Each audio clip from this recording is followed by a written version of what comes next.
Hey guys, welcome back to my channel. और आज की इस वीडियो में हम बात करने वाले हैं ह्यूमन डेवलपमेंट की, जो आता है क्लास 12 के चैप्टर 3 में। और ये जो हमारी बुक है ये है इंडिया, पीपल एंड इकोनॉमी। तो इससे पहले भी फंडामेंटल्स ऑफ ह्यूमन ज्योग्राफी में हम ऑलरेडी ह्यूमन डेवलपमेंट के सारे जो मेजर्स हैं और इंडिकेटर्स जो हैं उनको डिस्कस कर चुके हैं। तो जिसने भी वो वीडियो नहीं देखी है वो जाकर वीडियो देख सकता है। The link will be in the description और in the I button. Last जब हमने ह्यूमन डेवलपमेंट की बात की थी तो हमने पूरे वर्ल्ड की बात की थी, बट आज हम इस वीडियो में जो है इंडिया के कंटेक्स्ट में जो है ह्यूमन डेवलपमेंट की बात करेंगे। तो इस वीडियो को एंड तक देखना, और अगर आपको ये वीडियो अच्छी लगे तो प्लीज इस वीडियो को लाइक करें, शेयर करें एंड कमेंट करें। और जिसने भी चैनल को सब्सक्राइब नहीं किया है वो प्लीज चैनल को सब्सक्राइब कर दे।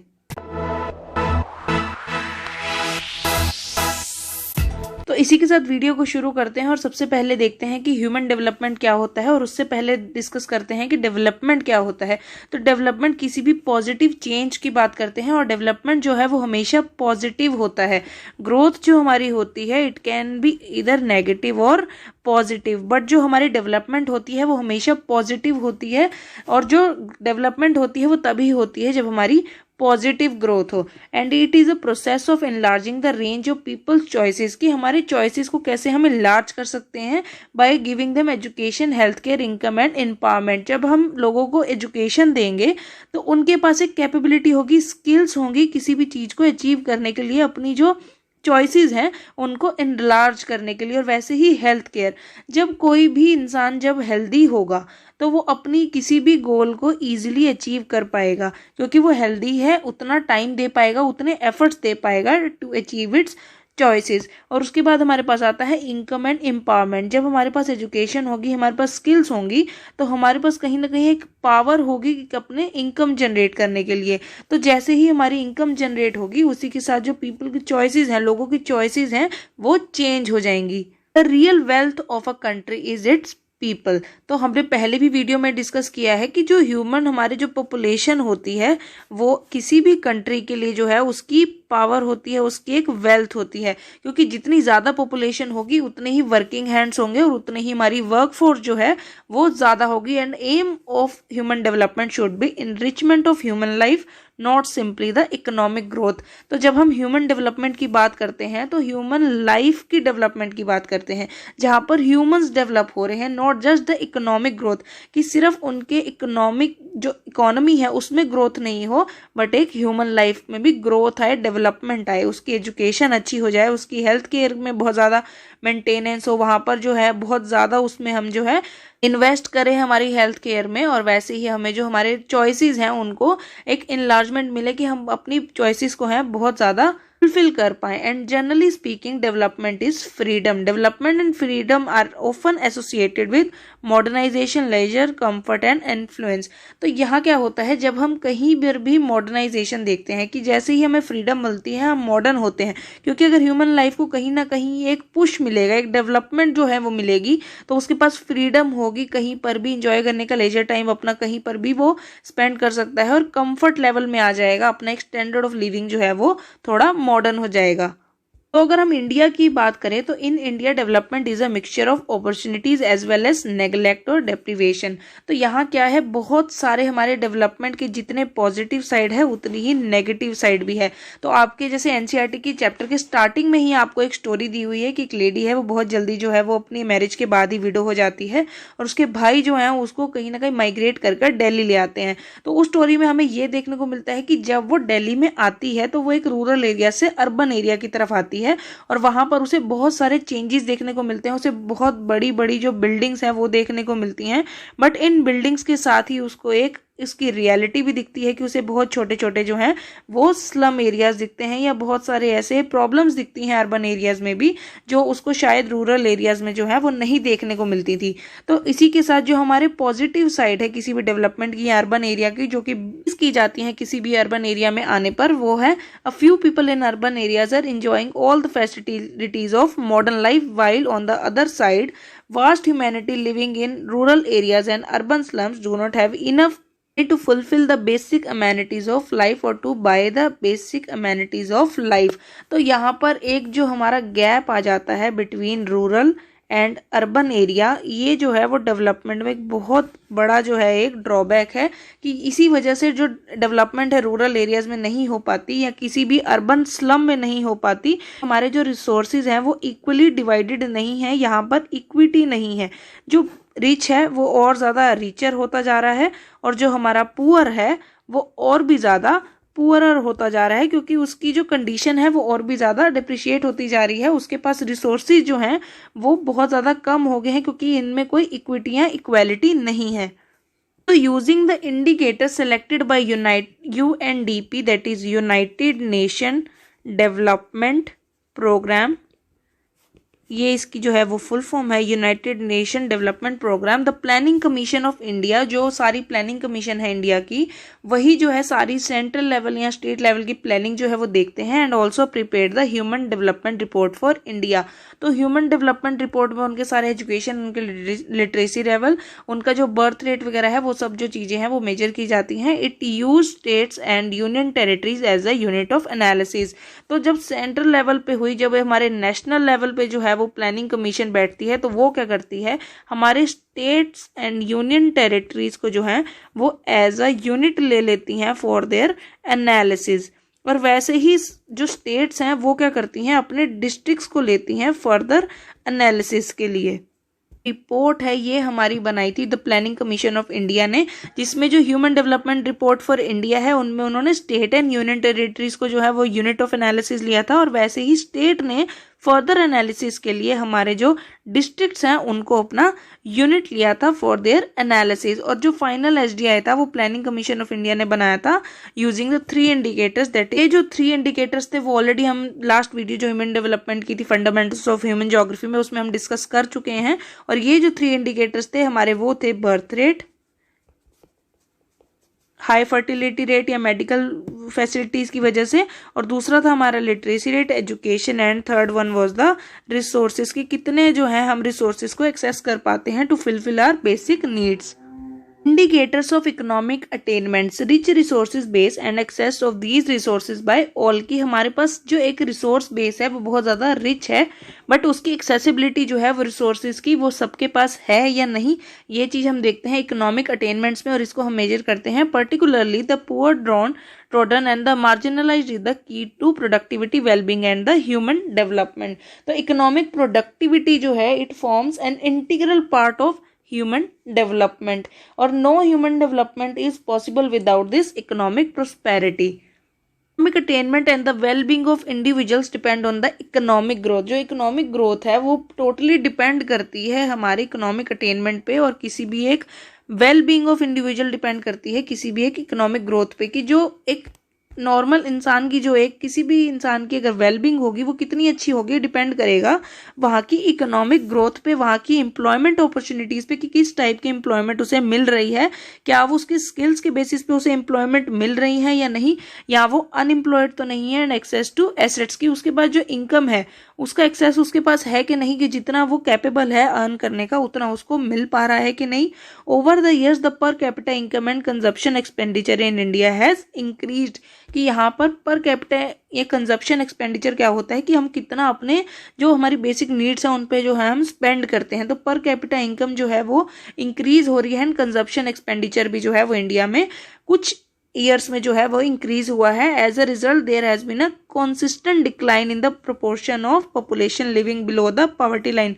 तो पॉवर्टी लाइन के नीचे जितने भी जो लोग हैं, जो पॉवर्टी है, गरीबी है, जिसको हम गरीबी बोलते हैं पॉवर्टी को, ये क्या होता है जब हम अपने बेसिक अमेनिटीज़ या बेसिक जो हमारे नेसेसिटीज़ हैं उनको फुलफिल नहीं कर पाते, इसी वजह से जो माल न्यूट्रिशन है या फिर हमें हंगर है, ये सब चीज़ें जो हैं वो देखने को मिलती हैं। तो बिलो पॉवर्टी लाइन जितने भी लोग थे उसमें जो है वो अब डिक्लाइन देखने को मिला है, and the percentage of persons below the poverty line that was in 2011 to 2012 was estimated as 25.7% in rural areas and 13.7 in urban areas, और टोटल जो था वो था हमारा 21.9% जो है वो इंडिया में जो थे people that were below the poverty line.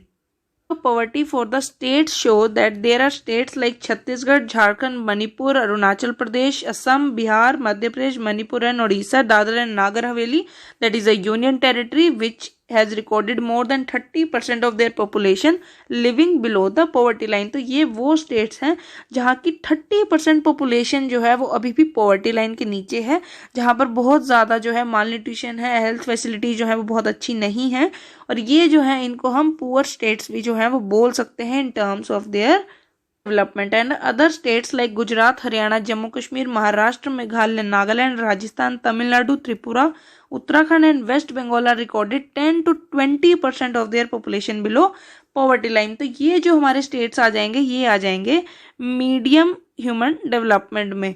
तो यहाँ पर क्या होगा कि ये जो डिस्ट्रीब्यूशन है, आपको कहाँ गुजरात है और कहाँ पर हमारा महाराष्ट्र और वहीं पर हमारा नागालैंड, तो ये जो है ऑल ओवर इंडिया में जो है वो इक्वल डिस्ट्रीब्यूटेड एरियाज नहीं है, या फिर हम ये कहें कि ये जो है कंटिन्यूटी में नहीं हमें देखने को मिलेंगे कि सिर्फ ये जो नॉर्दर्न पार्ट है ये ज़्यादा पुअर है या ये सदर्न पार्ट पुअर है, ऐसा नहीं है। कुछ स्टेट्स जो है अपने वहाँ के रिलीफ की वजह से, या फिर हम कहें कि वहाँ पे जो अपॉर्चुनिटीज़ हैं उनके बेसिस पे जो है डेवलपमेंट जो है वहाँ की बहुत ज़्यादा अनइवन है।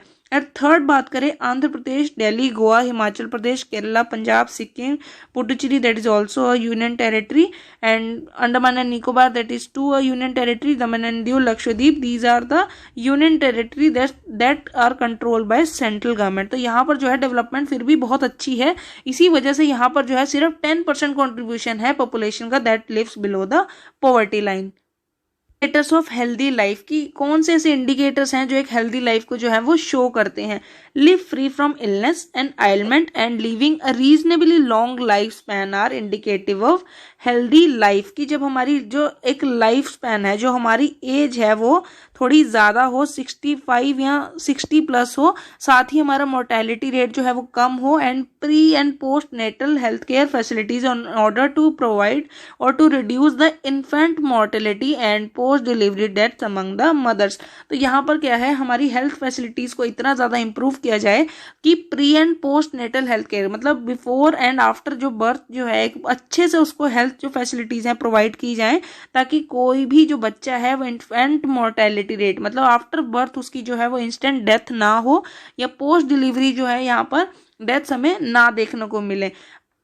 Health care, adequate nutrition and safety of individuals are some important measures of healthy and reasonable long life, जहाँ पर हमें ओल्ड एज जो है, जो हमारी डिपेंडेंट पॉपुलेशन है उसकी जो टेक केयर हो, उसके जो हेल्थ केयर है उनके सारे एक्सपेंडिचर्स पे जो है थोड़े से ज़्यादा ध्यान दिया जाए, एंड एडिक्वेट न्यूट्रिशन की सभी को जो है वो अच्छा न्यूट्रिशन जो है वो अच्छे अमाउंट में मिल पाए। And India has done reasonably well in some of the health indicators like decline in death rate from 25.1% per thousand in 1951 to 6.5% पर थाउजेंड इन 2005। तो 25 से जो है रेट आ गया है 6.5% से 1951 से 2015 तक, and infant mortality from 148 per thousand to 37 during the same period. तो इसी पीरियड में जो है वो 148 से 37 जो है हमारा वो मोर्टेलिटी रेट आ गया है, जो हमारा इन्फेंट मोर्टेलिटी रेट है।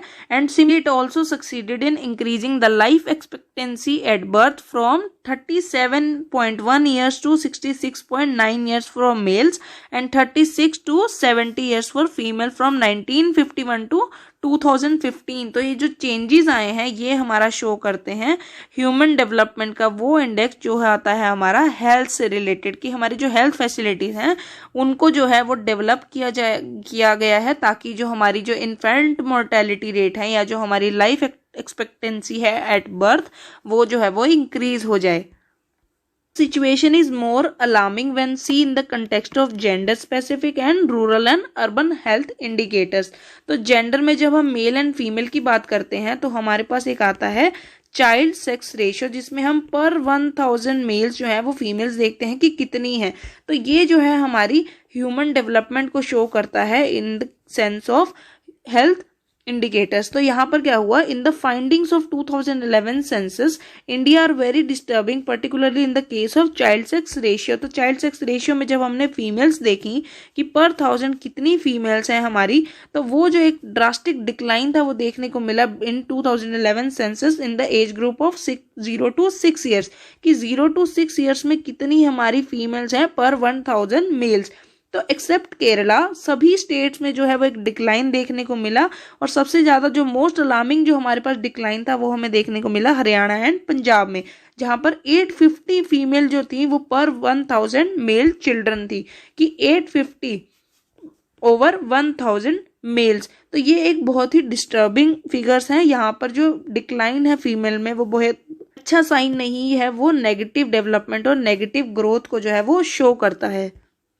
Are the indicators of social empowerment. तो डेवलपमेंट इज फ्रीडम। तो जब हमने बात की कि डेवलपमेंट जो है वो फ्रीडम है, तो freedom from hunger, poverty, servitude, bondage, ignorance, illiteracy and other forms of domination of की टू ह्यूमन डेवलपमेंट। तो फ्रीडम किस चीज से चाहिए हमें? हंगर से चाहिए, पॉवर्टी से चाहिए एंड इग्नोरेंस एंड इलिटरेसी से चाहिए, कि ये सब चीजें अगर जो है डोमिनेटिंग फैक्टर जो हैं, अगर ये जो है वो डिक्लाइन कर जाएंगे तो ऑटोमेटिकली जो हमें डेवलपमेंट है वो फ्रीडम मिल जाएगी टू चूज और to make our choices. Freedom is a real sense of the term is possibly only in the with the empowerment and participation of the people. की जब जो है जो एम्पावरमेंट होगी या पार्टिसिपेशन ऑफ पीपल होगा, जो लोकल हमारे लोग होते हैं, लोकल पीपल होते हैं किसी भी एरिया के, उनके पास उस एरिया का जो है वो ज़्यादा एक्सपीरियंस होता है। तो उनके पार्टिसिपेशन से क्या होता है कि हम जब डेवलपमेंट गोल सेट्स करते हैं, जब हम डेवलपमेंट के लिए जो प्लानिंग करते हैं, अगर उसमें जो हमारा पार्टिसिपेशन होगा, उनके सारे एक्सपीरियंसेस का जो हम यूज़ करेंगे, उससे क्या होगा, डेवलपमेंट के जो गोल्स होंगे वो जल्दी अचीव हो पाएंगे। And access to knowledge about the society and environment are fundamentals to freedom. की जब हमारे पास उस सोसाइटी की या उस एनवायरनमेंट से रिलेटेड हमारे पास जो सारी नॉलेज होगी, उसकी एक्सेसिबिलिटी होगी, उसी वजह से जो है वो फंडामेंटल टू फ्रीडम जो है वो हम अचीव कर पाएंगे, इन सब चीज़ों से ओवरकम कर पाएंगे। And literacy is the beginning of access to such a world of knowledge and freedom. तो इलिटरेसी की वजह से क्या होता है, हम बहुत ज़्यादा डेवलपमेंट में जो है वो डिक्लाइन हो जाते हैं, जो हमारी नेगेटिव ग्रोथ हो जाती है। इसी वजह से जो लिटरेसी है, it means access to such a world of knowledge, जहाँ पर हमें नॉलेज मिलती है, स्किल्स मिलते हैं, तो हम ऑटोमेटिकली जो है फ्रीडम जो हमें मिल जाती है, हम जो है फ्री हो जाते हैं, किसी पर भी डिपेंडेंट नहीं रहते। Percentage of literates in India reveal some interesting features. तो इंडिया में जब हमने परसेंटेज ऑफ लिटरेट्स देखी तो वो कुछ एक अलग ही जो है स्टोरी जो है रिवील करते हैं। Overall literacy in India is approximately 7404% according to 2011 census, where female literacy is 65.46%. तो literacy as well as female literacy is higher than the national average in more than states from the south India. तो south India में जो है वहां पर awareness होने की वजह से या वहां पर बायसनेस कम होने की वजह से क्या है, फीमेल जो लिटरेसी लेवल है बहुत ज्यादा है as compare to the northern India. And there are wide regional disparities in literacy rate across the states of India. तो अगर हम सारे स्टेट्स को देखें, 28 स्टेट्स एंड 8 यूनियन टेरिटरीज को, तो इसमें जो लिटरेसी रेट है वो बहुत ही अनइवन है। कुछ स्टेट्स में बहुत ज़्यादा है और कुछ स्टेट्स में एक्सट्रीम लो है। जैसे बिहार की बात करें तो एक्सट्रीम लो है, 63.82% जो है यहाँ का लिटरेसी रेट है, और उसी के साथ केरला एंड मिजोरम जो है वो है high rates, that is 93 in Kerala and 91.58 in Mizoram. With the population of over 1.20 billion is ranked 130 among 189 countries in the world in terms of its HDI। HDI क्या होता है, हमारा ह्यूमन डेवलपमेंट इंडेक्स, जो कि हमारा आता है 0 to 1 की रेंज में।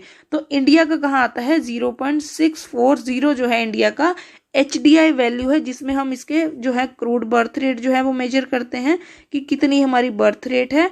उसी के साथ हम जो है रिसोर्सेज पढ़ते हैं कि कितने ज़्यादा रिसोर्सेज में जो है हमें इक्वालिटी एंड इक्विटी देखने को मिलती है, एम्पावरमेंट है। और तीसरा जो हमारे पास है वो है लिटरेसी, कि कितने लोग जो है वो लिटरेट हैं। तो इन सब को मेजर करने के बाद जो इंडिया का रैंक आता है वो है 130 among the 189 countries of the world. HDI rank में ये हमारी इंडिया जो कंट्री है वो आती है मीडियम ह्यूमन डेवलपमेंट में। हाईएस्ट और लोएस्ट स्टेट कौन से हैं हमारे इंडिया में, तो Kerala with the composite index value of 0.790 is placed at the top rank, followed by Delhi, Himachal Pradesh, Goa and Punjab. As expected, states like Bihar, Odisha and Chhattisgarh are at bottom among the 23 major states in India। क्योंकि ये जो states थे यहाँ पर जो human development है वो बहुत ज़्यादा कम है, लिटरेट लोग नहीं हैं। केरला में जो लिटरेसी रेट भी अच्छी थी, मेडिकल हेल्थ फैसिलिटीज़ भी जो है वो बहुत अच्छी हैं, उसके बेसिस पे इसकी HDI जो है वो बिहार, ओडिशा एंड छत्तीसगढ़ के कंपैरेटिवली बहुत कम है। And Kerala is able to record the highest value in HDI largely due to its impressive performance in achieving near 100% literacy. तो यहाँ पर नियरली 100% या अप्रोक्सीमेटली 100% जो यहाँ की लिटरेसी रेट है in a different scenario with the states like Bihar, Madhya Pradesh, Orissa, Assam and Uttar Pradesh है very लो literacy. तो इसी कंपैरिजन की वजह से जो है वो केरला टॉप पर है और बिहार जो है वो बॉटम पे है। डेवलपमेंट एक ऐसा प्रोसेस है जो रातों रात नहीं हो सकता, इसको बहुत सारा टाइम लगता है और ये जो हमारी रीजनल डिस्टॉर्शंस हैं या सोशल डिस्पैरिटीज़ हैं इनको ओवरकम करने में बहुत साल लगते हैं। एंड ये जो है डेवलप हुए थे during the colonial period, continues to play an important role in the Indian economy, polity and society. तो ये जो हमारे रीजनल डिस्टॉर्शंस थे या सोशल डिस्पैरिटीज़ थी इनको ओवरकम करने के लिए बहुत टाइम लगेगा, क्योंकि ये आज के नहीं है, कॉलोनियल पीरियड के हैं जो अभी तक कंटिन्यू कर रहे हैं हमारे इंडियन इकोनॉमी में, पॉलिटी में एंड सोसाइटी में। तो जो डिस्प्यूट्स हैं ये अभी तक चल रहे हैं जिनको ओवरकम करने में हमें अभी भी बहुत टाइम लगने वाला है। तो जो गवर्नमेंट है वो क्या कर रही है, government of India has made development करना थ्रू प्लानिंग। जब हम प्लानिंग करते हैं तो हमारे जो हम अपने गोल सेट करते हैं तो उन गोल्स को जो हम है प्रॉपर प्लानिंग से जो है इजीली अचीव कर पाते हैं, ताकि हम इक्विटी जो है वो कर पाएं और जो हमारे रिसोर्सेज हैं उनको हम इक्वली डिस्ट्रीब्यूट कर पाएं among the poor and rich communities of the society. इतना ही। अगर आपको ये वीडियो पसंद आई हो तो प्लीज़ इस वीडियो को लाइक करें, शेयर करें एंड कमेंट करें, और जिसने भी चैनल को सब्सक्राइब नहीं किया है वो प्लीज़ इस चैनल को सब्सक्राइब कर दे, और जो ऑलरेडी एक सब्सक्राइबर है वो वीडियो को लाइक करना ना भूलें।